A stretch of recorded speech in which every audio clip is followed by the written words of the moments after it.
네, 안녕하세요. 양리학 이상민입니다. 만나서 반갑습니다.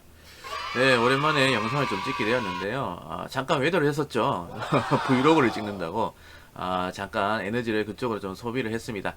자, 하지만 지금부터는 다시 강의에 집중을 한번 해보도록 할게요. 네. 오늘 우리가 배울 내용은요, 다음과 같아요. 자, 3, 2, 1. 뿅 나왔습니다. 조현병인데요. 주제는 조현병입니다. 그래서 조현병의 원인이 무엇인지, 그리고 증상이 어떤지, 그리고 어떨 때 조현병으로 진단을 받게 되는지 한번 살펴볼 것이고, 두 번째, 조현병을 치료할 수 있는 약물, 세 번째, 이 약물에 대한 부작용, 그리고 네 번째, 이 약물과 상호작용을 일으키는 그러한 것들을 한번 살펴보도록 하겠습니다. 자, 한번 다음 슬라이드로 가볼게요.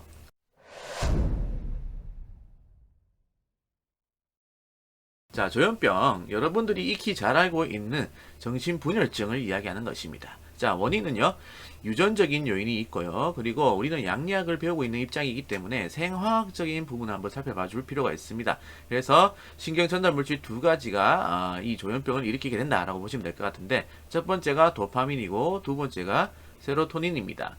자, 도파민하고 세로토닌 이 두 가지의 신경전달 물질의 분비에 불균형이 나타났을 때 발생하게 되는 질환이 바로 조현병이다라고 보시면 될 것 같은데, 이 두 가지 중에서도 가장 많이 영향을 미치는 신경전달 물질이 바로 도파민이다라고 보시면 될 것 같습니다. 그래서 도파민 분비 불균형에 의해서 나타나는 질환이 조현병이다라고 보시면 될 것 같은데요. 연구 결과에서 이 도파민이 과다하게 분비가 되어서 조현병이 발생이 된다라고 보고가 되고 있어요. 그래서 여러분들이 참고적으로 알고 계시면 되겠습니다. 자, 그 다음에 증상을 한번 볼 건데요. 증상은 두 가지의 특징적인 증상이 있어요. 첫 번째 양성 증상, 그 다음에 두 번째 음성 증상이 있는데, 양성 증상은 보통 사람들이 가지고 있지 않지만 조현병 환자는 가지고 있는 증상이에요. 그 다음에 음성 증상은 보통 사람들이 가지고 있는 것이지만 조현병 환자한테는 없는 거예요. 자, 쉽게 먼저 음성 증상을 볼게요. 자, 여러분들은 슬프거나 기쁠 때 감정 표현을 하게 됩니다. 기쁘면 와우 나이스 뭐 이렇게 할 거고, 슬프면 눈물을 흘릴 것이에요. 그죠? 그리고 나 슬프다라고 표현할 것인데, 이 조현병 환자들은 이렇게 감정 표현을 잘 하지 못하거나 또는 감정 표현이 없다라고 보시면 될 것 같습니다. 자, 그 다음에 의욕인데요. 여러분들은 지금 영상을 시청하고 있죠. 이 영상을 시청하는 그 자체가 의욕이 있다라고 볼 수가 있는 거예요. 하지만 조현병 환자들은 의욕이 없다라는 거예요. 그래서 무의욕증이다. 그렇기 때문에 음성 증상이라고 하는 건 감퇴된 감정 표현이라든지 무의욕증이다라고 표현을 할 수가 있는 거고요. 그 다음에 양성 증상에는 네 가지가 있어요. 망상, 환각, 환청, 와해된 언어, 그리고 극도로 와해된 행동 또는 긴장성 행동, 이렇게 보는데요. 망상에는 다섯 가지의 종류가 있습니다. 첫 번째 뭐가 있냐면 색정형이 있어요. 색정형. 색정형은 뭐냐면요, 유명 연예인이 나를 굉장히 사랑하고 좋아하고 있다라고 이야기하는 사람들입니다. 오케이? 그리고 내가 관심이 있어하는 이성 집에 근처에 숨어 있으면서 이성의 행동들을 일거수일투족 관찰하는 그러한 행동을 보이는 게 바로 색정형 망상이다라고 보시면 될 것 같고, 두 번째는 과대형입니다. 과대형은요, 과대형은 대통령은 나의 친구다라고 이야기하는 사람이에요. 또는 나는 굉장한 능력을 가지고 있다. 그래서 뭐 우리가 쉽게 찾아볼 수 있는 것은 이제 사이비 종교의 지도자들 있죠. 그런 사람들이 해당되는 게 바로 과대형이다라고 보시면 될 것 같고, 그 다음에 세 번째는 질투형입니다. 질투형은 뭐냐면 부부 사이에서 잘 발생하는 건데요. 여성보다는 남성에게 더 많이 발생하게 되는 겁니다. 의처증 들어보셨죠? 그 의처증을 이야기합니다. 그래서 사소한 것을 꼬투리 잡아가지고 너 부정행위 했구나 라고 몰아가면서 폭력을 행사하는 그런 것들이 바로 질투형이다 라고 보시면 될 것 같고, 네 번째는 피해형입니다. 피해형. 피해형은 뭐냐면 누군가 날 죽이기 위해서 나를 따라다니고 있다, 쫓아오고 있다 라고 하는 사람들. 그 다음에 다섯 번째는 신체형이에요. 신체형은 뭐냐면 내 몸에 벌레가 기어다니고 있다, 또는 내 몸에 벌레가 살고 있다 라고 하는 사람들, 또는 내 자궁에서 냄새가 난다 라고 하는 사람들이 바로 신체형이다 라고 보시면 될 것 같습니다. 그래서 망상은 이렇게 다섯 가지고, 이러한 다섯 가지의 증상이 나타날 수 있는 게 바로 조현병이다 라고 보시면 될 것 같습니다. 그 다음에 환각 중에서 환청이 가장 두드러지게 나타난다 라고 생각해 주시면 될 것 같고요. 그 다음에 와해된 언어가 나오는데, 와해다라고 하는 거는요, 붕괴가 되었다라고 하는 거예요.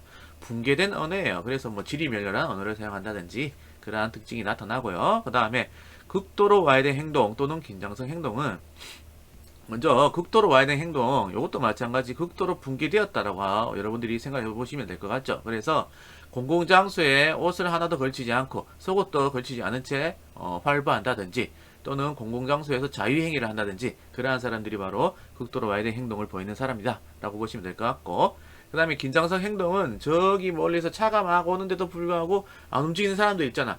즉 다시 말하면은 자극이 주어짐에도 불구하고 행동, 움직임이 없는 사람들이 바로 긴장성 행동을 가지고 있는 사람들이다 라고 보시면 될 것 같고, 또는 하루 종일 한 곳에 가만히 서 있으려고 하는 사람들, 움직이려고 하지 않는 사람들이 바로 긴장성 행동이다 라고 보시면 될 것 같습니다. 그래서 증상은 6가지입니다. 이 6가지는 진단분류 기준에 의해서 정리가 되어 있는 증상입니다. 그래서 여러분들이 반드시 암기를 해주셔야 돼요. 자, 여기에다가 우리가 별을 한번 달아봅시다. 자, 오늘은 별이 없는 관계로 하트를 달아볼게요. 조금 산뜻한 기분이 듭니다. 자, 6가지 중요하니까 별표 쳐놓고. 자, 그러면 이 조현병을 진단을 내릴 때에는 어떨 때 진단을 내릴 수가 있느냐? 이 6가지 증상 중에서 2가지 이상이 6개월 이상 지속되었을 때 우리는 조현병으로 진단 내린다 라고 보시면 될 것 같습니다. 자, 그렇게 되면 오늘 학습목표 1번은 이렇게 정리가 되고요. 그 다음에 2번 가볼게요. 학습목표 2번. 자, 치료 약물입니다. 조현병을 치료할 때는 이걸 안 했네. 자, 우리가 아까 말씀드린 대로 이 조현병이라고 하는 건요, 도파민 분비 불균형에 의해서 나타나게 되는 게 바로 조현병이다 라고 말씀을 드렸고, 그리고 도파민 분비가 과하게 되어서 나타나게 되는 것이다 라고 말씀을 드렸는데, 그렇기 때문에 치료를 할 때는 도파민 수용체를 차단시키는 약물을 먹으면 된다 라고 보시면 될 것 같아요. 도파민 수용체라고 하는 건 도파민이라고 하는 신경전달 물질과 결합을 해야지만 어떠한 우리 몸의 반응을 일으키는 거잖아, 그지? 근데 이 도파민이 과도하게 분비가 된다고 하더라도 어떻게 수용체를 차단시켜 버리게 되면 우리 몸의 반응을 좀 줄여줄 수가 있다라는 거야. 그래서 도파민 수용체 차단을 시키는 약물을 먹으면 조현병을 우리가 치료할 수가 있다라는 거예요. 자, 그렇게 하면 진짜로 학습목표 1번은 끝나게 되고,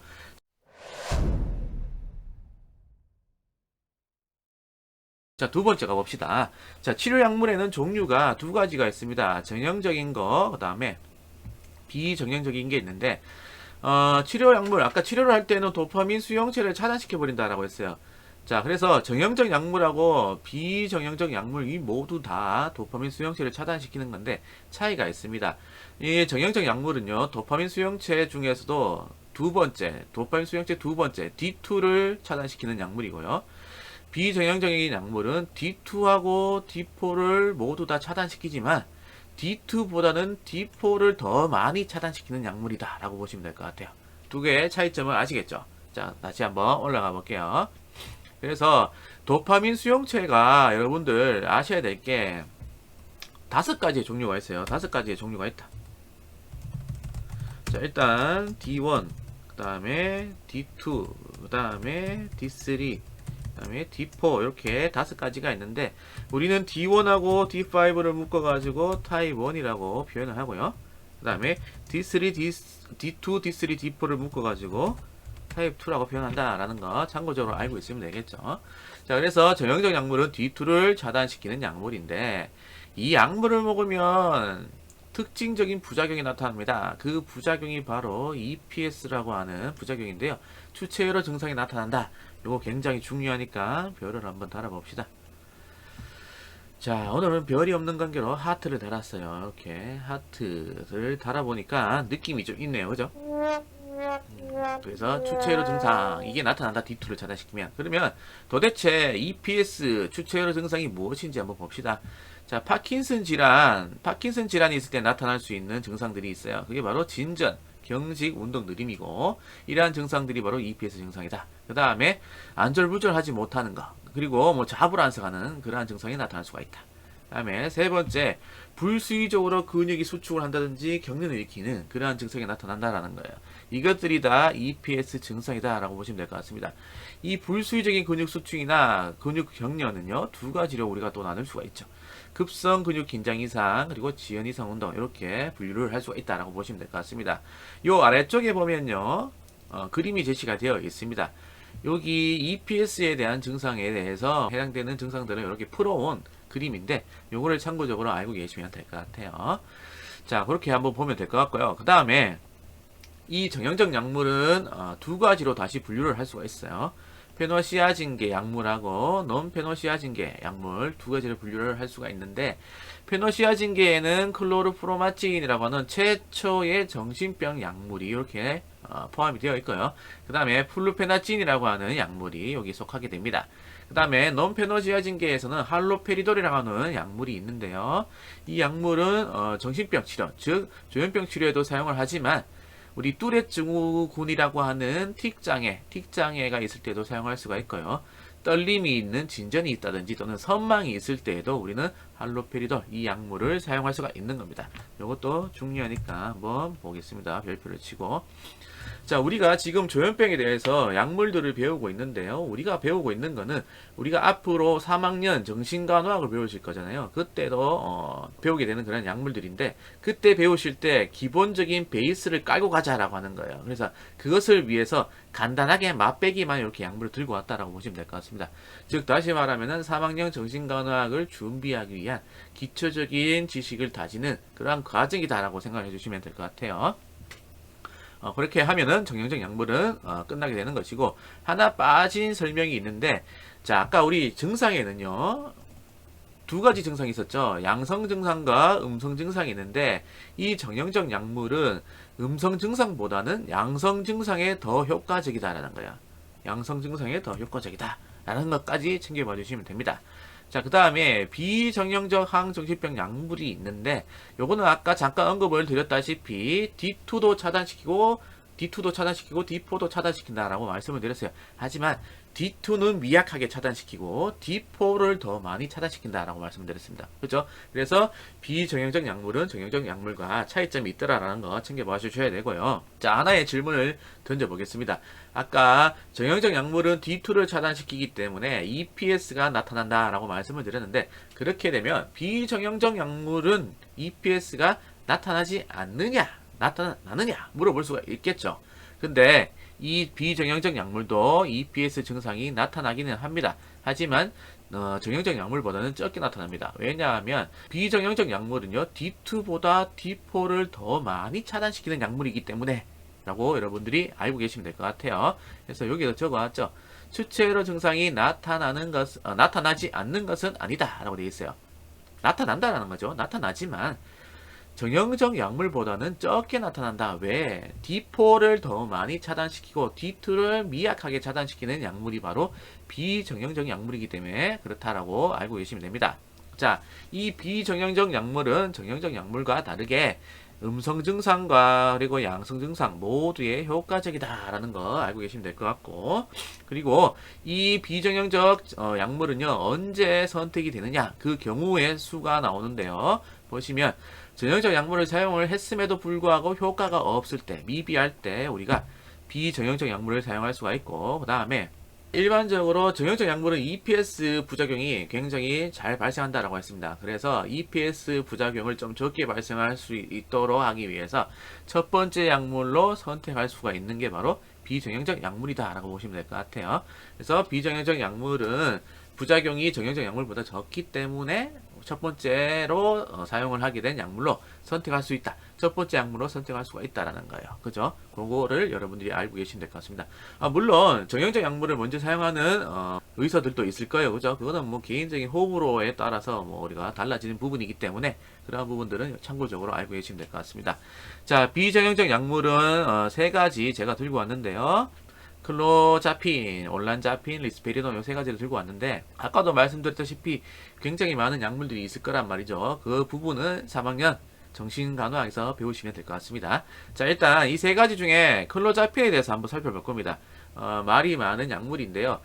왜냐하면 부작용이 굉장히 심하기 때문에 그렇습니다. 무가리쿠 혈증이라고 하는 굉장히 치명적인 부작용이 발생할 수가 있는 게 바로 클로자핀이라고 하는 약물입니다. 하지만 연구 결과에서 클로자핀이 초기 정신병 치료에 굉장히 효과가 있다라고 하는 결과가 보고되었어요. 그래서 이 클로자핀은 조현병 초기에 사용하면 굉장히 효과적이다. 라고 하기 때문에 선택이 되고 있는 약물이다라고 보시면 될 것 같고, 또 다른 이유로 이 클로자핀이 사용되는 이유가 뭐냐면 뭐 두 가지 이상의 항정신병 약물을 사용했음에도 불구하고 효과가 없을 때 사용하게 되는 약물이 바로 클로자핀이기 때문에 선택이 된다라고 생각해 주시면 되고, 그 다음에 또 하나가 우리가 다른 항정신병 약물을 딱 복용했는데 그때 뭐 운동과 관련된 부작용이 발생했을 때 그때도 마찬가지 클로자핀이 이렇게 선택이 된다라고 보시면 될 것 같아요. 자, 그래서 클로자핀을 사용할 때는 우리가 혈액 검사를 자주 해줘야 되겠죠. 무혈구 혈증이 발생할 수가 있기 때문에 그렇다라는 거 알고 계시면 될 것 같고요. 그리고 나머지 또 다른 부작용이 있을 수도 있습니다. 저혈압이 발생할 수가 있다.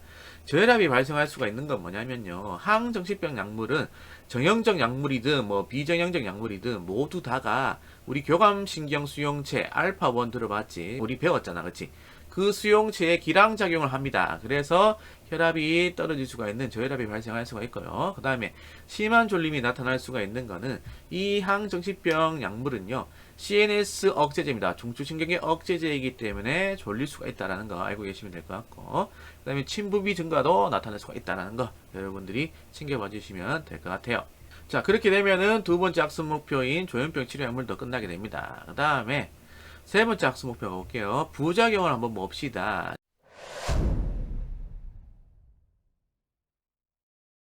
자, 아까 항정신병 의약품 약물은요, 중추신경계 억제제라고 말씀드렸어요. 그래서 가장 흔한 부작용이 졸림입니다. 졸림이고요. 그 다음에 이 약물들은 항콜린성 성분을 포함하고 있어요. 그래서 항콜린성 효과가 나타날 수가 있는 겁니다. 그래서 보면 구강건조라든지 변비, 요정체, 빈맥 등이 나타날 수가 있습니다. 요것들이 이제 항콜린성 효과에 의해서 나타난 것이죠. 왜?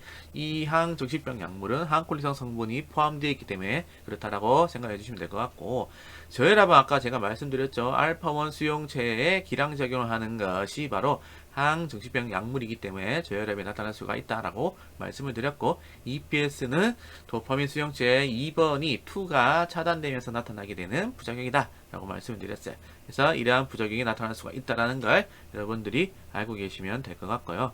이것도 우리 하트를 한번 남기고 떠나봅시다. 그 다음에 그렇게 되면 학습 목표 네 번째도 끝나게 되는 것이고, 그 다음에 마지막 학습 목표 한번 봅시다.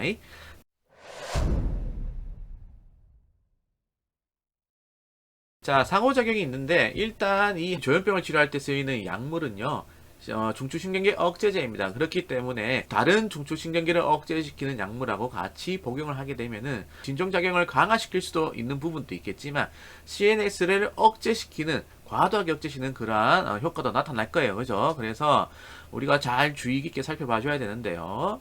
보시면 술 있고, 수면 진정제, 마약성 진통제, 이러한 것들이 있을 겁니다. 자, 수면 진정제 중에서도 이제 벤조디아제핀계 약물들이 있을 건데요.